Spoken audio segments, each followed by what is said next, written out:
malam ini ada tamu 2 orang di majelis. Mudah-mudahan dapat keberkahan malam ini. Untuk diketahui bersama bahwa Habib Golib saat ini masih menjenguk jemaah kita yang tabrakan minggu yang lalu.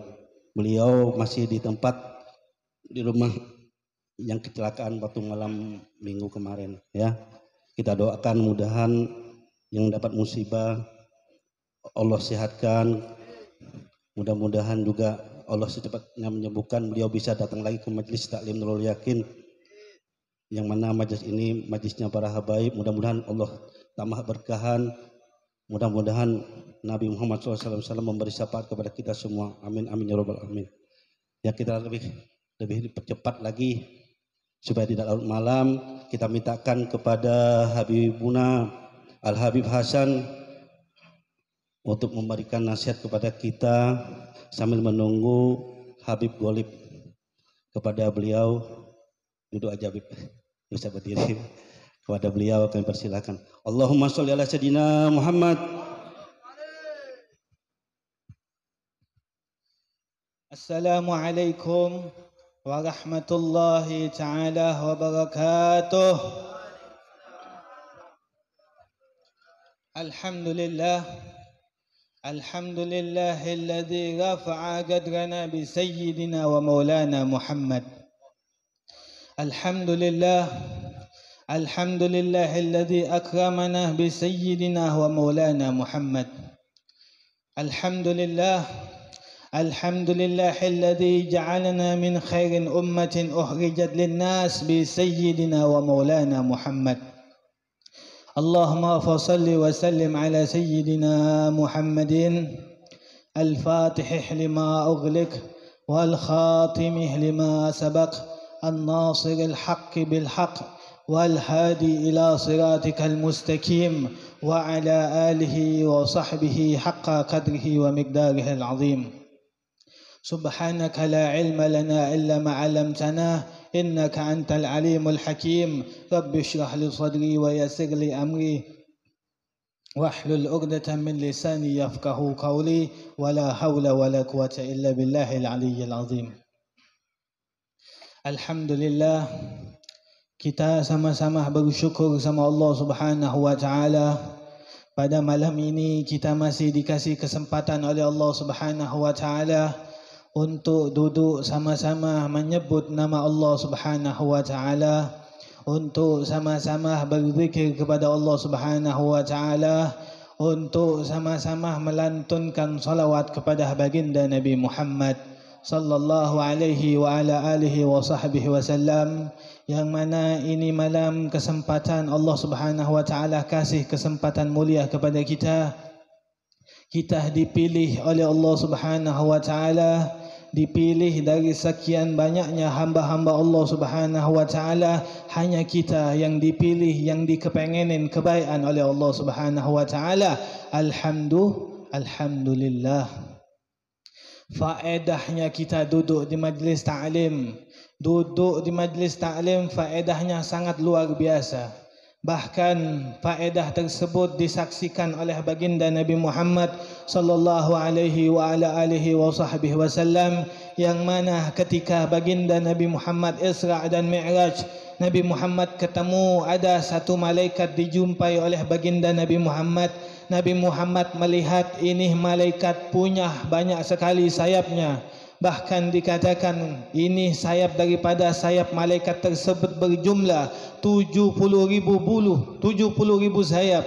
Satu sayap daripada bulu dari ini, satu bulu daripada sayap tersebut ada 70.000 bulunya. Saking banyaknya, yang mana sayap 70.000 sayap, satu sayapnya memiliki 70.000 bulu. Sampai baginda Nabi Muhammad sallallahu alaihi wa alihi wasallam, ahlan wa sahlan bikum ya sayyidi. Sampai kagumnya baginda Nabi Muhammad sallallahu alaihi wa alihi wasallam melihat daripada banyaknya sayap dan bulu yang dimiliki oleh malaikat tersebut. Ini Nabi Muhammad sallallahu alaihi wasallam bertanya kepada malaikat, wahai malaikat, banyak sekali sayap dan bulu yang engkau miliki. Allah Subhanahu wa taala kasih tugas apa ke engkau wahai malaikat sehingga Allah Subhanahu wa taala menciptakan engkau dengan banyak sekali sayapnya dan juga banyak sekali daripada bulu-bulunya. Maka malaikat tersebut mengatakan, wahai Muhammad sallallahu alaihi wa ala alihi wa sahbihi wasallam, aku ditugaskan oleh Allah Subhanahu wa taala dengan banyaknya bulu dan sayap yang aku miliki ini. Aku ditugaskan dapat menghitung tetesan hujan yang mana dari zaman Nabi Adam alaihi salam sampai nanti di hari kiamat, jumlah tetesan banyaknya tersebut aku dapat menghitungnya wahai Muhammad sallallahu alaihi wa ala alihi wa sahbihi wasallam. Maka setelah hal sedemikian, Nabi Muhammad kagum memuji malaikat tersebut. Setelah dipuji oleh baginda Nabi Muhammad, malaikat tersebut mengatakan, akan tetapi ketahuilah wahai Muhammad, ada satu hal yang mana ketika sayap dan bulu aku yang banyak ini pengen mencoba hal tersebut, pengen menghitung hal tersebut, ini sayap dan bulu aku capek wahai Muhammad sallallahu alaihi wa ala alihi wa sahbihi wasallam. Nabi Muhammad kaget, ini malaikat dengan banyaknya tetesan hujan, dia dapat menghitungnya dari zaman Nabi Adam sampai nanti hari kiamat. Tapi ada satu hal yang tidak bisa dihitung oleh malaikat tersebut. Ditanya oleh Nabi Muhammad, hal apa itu wahai malaikat? Maka malaikat tersebut mengatakan, yang mana ketika hamba Allah Subhanahu wa taala ataupun umat-umat engkau nanti wahai Muhammad sallallahu alaihi wasallam, mereka berkumpul sama-sama di satu tempat, berzikir menyebut nama Allah Subhanahu wa taala, membacakan salawat atas engkau wahai Muhammad. Pada saat itu Allah Subhanahu wa taala pandang dengan pandangan rahmat dari Allah Subhanahu wa taala. Pada saat itu Allah Subhanahu wa taala tumpahkan dengan banyak sekali pahala dari Allah Subhanahu wa taala. Aku, sayap aku dan bulu-bulu aku pengen menghitung hal sedemikian, kecapean wahai Muhammad saking banyaknya pahala yang Allah Subhanahu wa taala tumpahkan pada saat itu. Alhamdulillah, malam ini kita dikasih tumpahan pahala oleh Allah Subhanahu wa taala. Ma'asyiral hadirin rahimakumullah. Kita duduk di sini tidak lain melainkan pengen berkorban untuk baginda Nabi Muhammad. Karena kita tahu baginda Nabi Muhammad sallallahu alaihi wasallam telah berkorban sangat banyak sekali untuk kita sebagai umatnya. Tidaklah lain melainkan duduk yang seperti inilah yang kita korbankan untuk baginda Nabi Muhammad. Kita tinggalkan keluarga kita, kita tinggalkan harta kita, rumah kita, untuk kita kumpul sama-sama mendapatkan cintanya baginda Nabi Muhammad.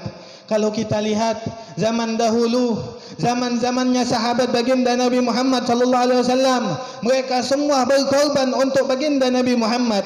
Kita lihat pada saat peperangan daripada perang Uhud, di salah satu peperangan Uhud tersebut ada satu yaitu sahabat yang bernama Abu Talha. Dia melihat baginda Nabi Muhammad ditembak dengan puluhan anak panah. Dia melihat ini baginda Nabi Muhammad sedang disakiti, ini baginda Nabi Muhammad sedang dilukai. Dia langsung mengejar baginda Nabi Muhammad, dia langsung dekati baginda Nabi Muhammad. Dia jadikan tubuhnya menjadi tameng untuk baginda Nabi Muhammad. Dia jadikan nyawanya sebagai jaminan untuk mendapatkan pengorbanan cinta kepada baginda Nabi Muhammad.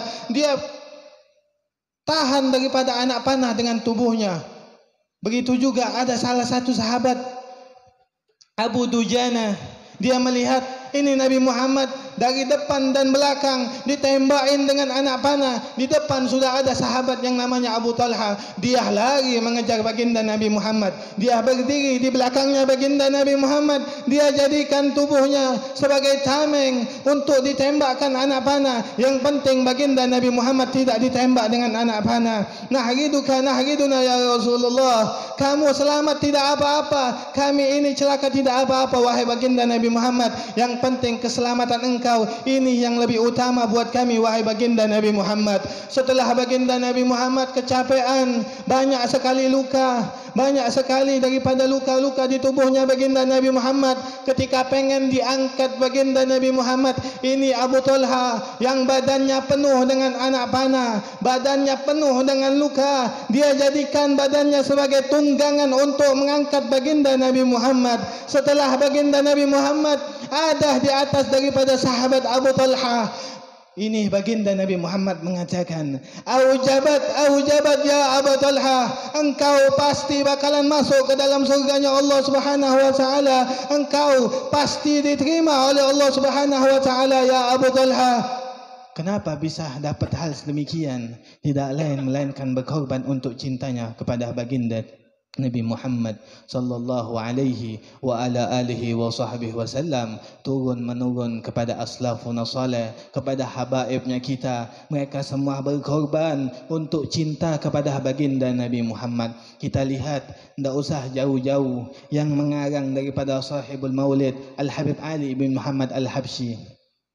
Ini Al-Habib Ali bin Muhammad Al-Habsyi dididik sama daripada ibunya untuk kenal kepada baginda Nabi Muhammad, untuk cinta kepada baginda Nabi Muhammad. Ketika masih kecil, Al-Habib Ali dikatakan oleh sang ibu, wahai Ali, wahai anakku, engkau belum kuanggap sebagai anakku kecuali engkau telah bermimpi kepada baginda Nabi Muhammad. Ini Al-Habib Ali bin Muhammad Al-Habsyi masih kecil, dididik, dipaksa untuk kenal dan cinta kepada baginda Nabi Muhammad. Sampai Al-Habib Ali membanyak daripada baca salawat kepada baginda Nabi Muhammad, sampai dikasih kemuliaan oleh Allah Subhanahu wa taala. Al-Habib Ali mimpi kepada baginda Nabi Muhammad. Mimpi tersebut diadukan kepada ibunya, wahai ibuku, aku telah bermimpi kepada baginda Nabi Muhammad. Kata sang ibu, engkau belum kuanggap sebagai anakku wahai Ali kecuali telah berjumpa secara nyata kepada baginda Nabi Muhammad sallallahu alaihi wa ala alihi wa sahbihi wasallam. Al-Habib Ali tidak putus asa. Dia perbanyak membacakan salawat kepada baginda Nabi Muhammad. Dia selalu membaca salawat kepada baginda Nabi Muhammad. Sampai dikasih kemuliaan oleh Allah Subhanahu wa taala. Masih kecil sudah mimpi kepada baginda Nabi Muhammad. Masih kecil sudah bertemu secara nyata kepada baginda Nabi Muhammad sallallahu alaihi wa ala alihi wa sahbihi wasallam.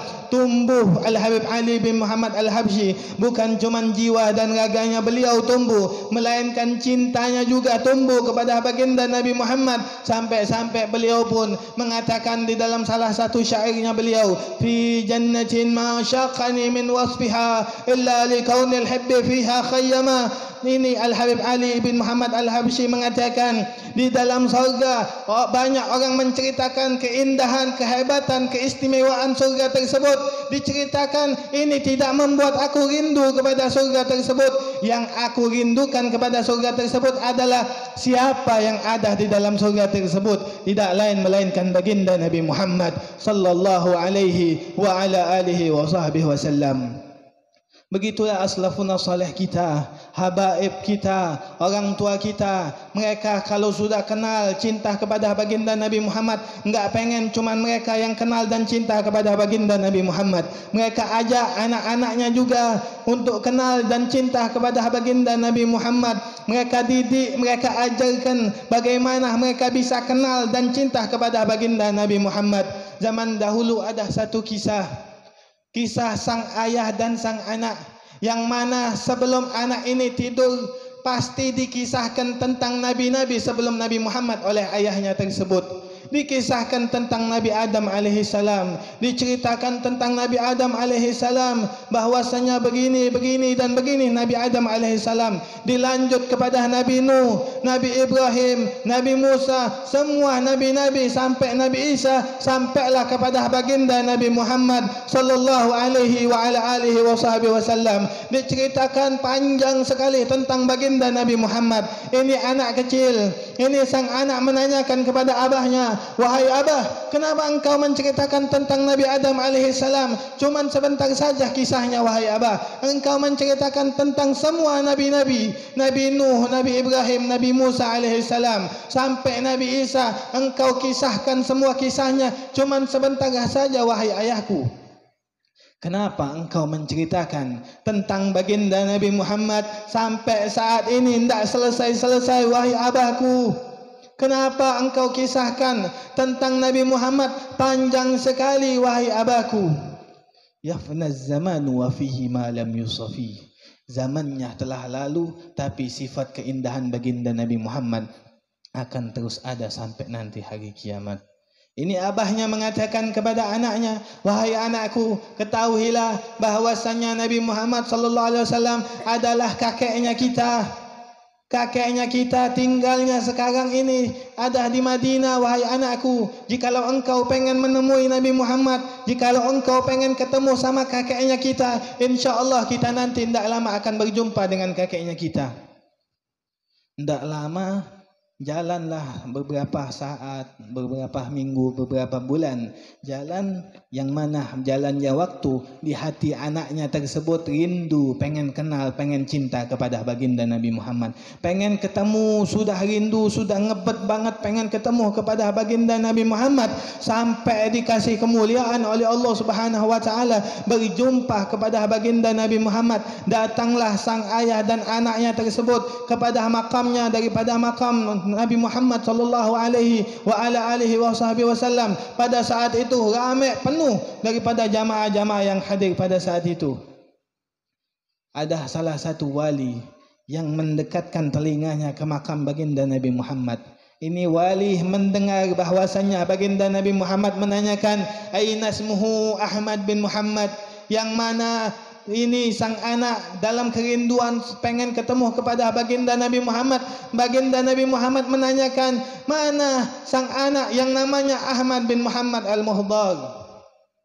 Dipanggil Al-Habib Ahmad bin Muhammad Al-Muhdar pada masih kecil waktu itu.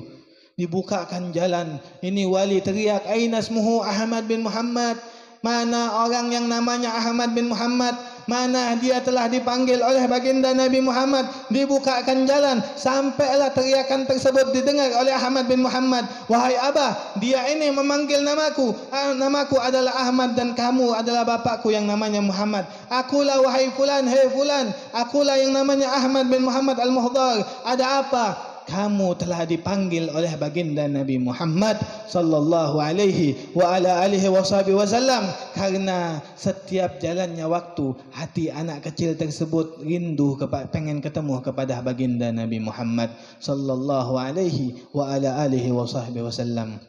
Oleh karenanya kita didik anak-anak kita untuk kenal cinta kepada baginda Nabi Muhammad, untuk dekat kepada baginda Nabi Muhammad sallallahu alaihi wa ala alihi wasallam. Jikalau sang anak dia banyak baca salawat kepada baginda Nabi Muhammad, maka akan mendapatkan karunia yang sangat luar biasa dari Allah Subhanahu wa taala. Pernah ada satu kisah pada zaman Nabi Musa alaihi salam. Nabi Musa lewat di atas kuburan. Di atas kuburan ini Nabi Musa mendengar ahli kubur tersebut disiksa sangat pedih oleh Allah Subhanahu wa taala. Sedang diazab oleh Allah Subhanahu wa taala sangat menyakitkan, sehingga lalulah Nabi Musa alaihi salam daripada kuburan tersebut. Seminggu kemudian lewat lagi Nabi Musa alaihi salam di atas kuburan tersebut. Dilihat oleh Nabi Musa, ini ahli kubur mendapatkan kenikmatan yang sangat luar biasa dari Allah Subhanahu wa taala, dikasih kesenangan yang sangat luar biasa oleh Allah Subhanahu wa taala. Sampai Nabi Musa nanya kepada Allah, ya Allah, ini hambamu melakukan amalan apa yang mana minggu lalu aku lewat engkau sedang azab ini hambamu ya Allah, minggu saat ini aku lewat engkau kasih kenikmatan kepada hambamu ini ya Allah. Maka Allah Subhanahu wa taala mengatakan kepada Nabi Musa, ya Musa, aku malu jika aku mengazab hambaku tersebut sedangkan di atas muka bumi anaknya tersebut sedang belajar membaca Bismillahirrahmanirrahim. Wahai Musa, aku malu jikalau aku menyiksa abahnya di dalam kubur sedangkan anaknya di atas muka bumi sedang menyebutkan namaku sebagai Maha Pengasih dan Maha Penyayang. Wahai Musa, sehingga penyebutan Maha Pengasih dan Maha Penyayang tersebut aku angkat daripada azabku kepada abahnya tersebut, sehingga aku kasih kenikmatan, aku kasih kesenangan kepada abahnya tersebut. Wahai Musa, kita lihat kisah tersebut. Ini sang anak sedang belajar membaca Bismillahirrahmanirrahim. Apalagi kalau sang anak tersebut kita didik untuk banyak membaca salawat kepada baginda Nabi Muhammad.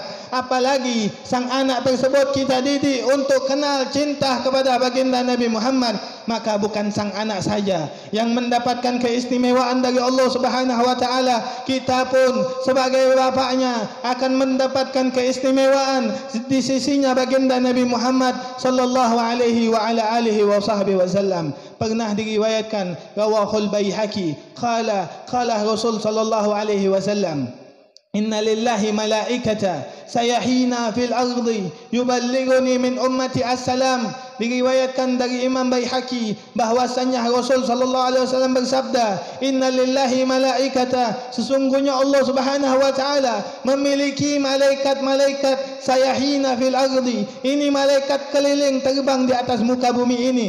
Tugasnya adalah menyampaikan salamnya kepada aku, kata baginda Nabi Muhammad sallallahu alaihi wasallam, daripada hamba-hambanya Allah Subhanahu wa taala yang membacakan salawat kepada aku. Diriwayatkan ketika disampaikan di hadapan baginda Nabi Muhammad, dikatakan, ya Muhammad, fulan bin fulan shalla alaik.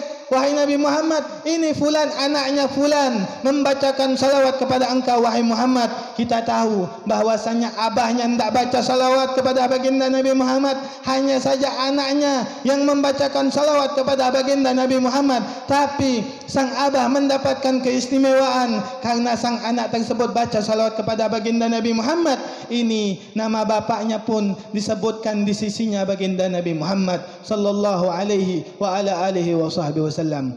Mudah-mudahan kita yang duduk di sini, hadir di sini, dikasih keberkahan oleh Allah Subhanahu wa taala, dikasih kemudahan untuk mendidik anak kita supaya kenal dan cinta juga kepada baginda Nabi Muhammad sallallahu alaihi wa ala alihi wasallam. Mudah-mudahan kita yang duduk di sini pengen dapat cintanya baginda Nabi Muhammad. Mudah-mudahan nanti kelak kita dapat cintanya baginda Nabi Muhammad. Mudah-mudahan juga sebelum kita wafat kita didatangi oleh baginda Nabi Muhammad, kita didatangi dan dilantunkan untuk melafazkan kalimat la ilaha illallah Muhammadun Rasulullah sallallahu alaihi wa ala alihi wasallam. Jika ada kata-kata yang salah, ini datangnya dari Al-Fakir. Jika ada kata-kata yang benar, datangnya dari Allah Subhanahu wa taala. Al-Fakir minta maaf sama antum semua. Walafu minkum, summa assalamu alaikum warahmatullahi taala wabarakatuh. Waalaikumsalam warahmatullahi wabarakatuh.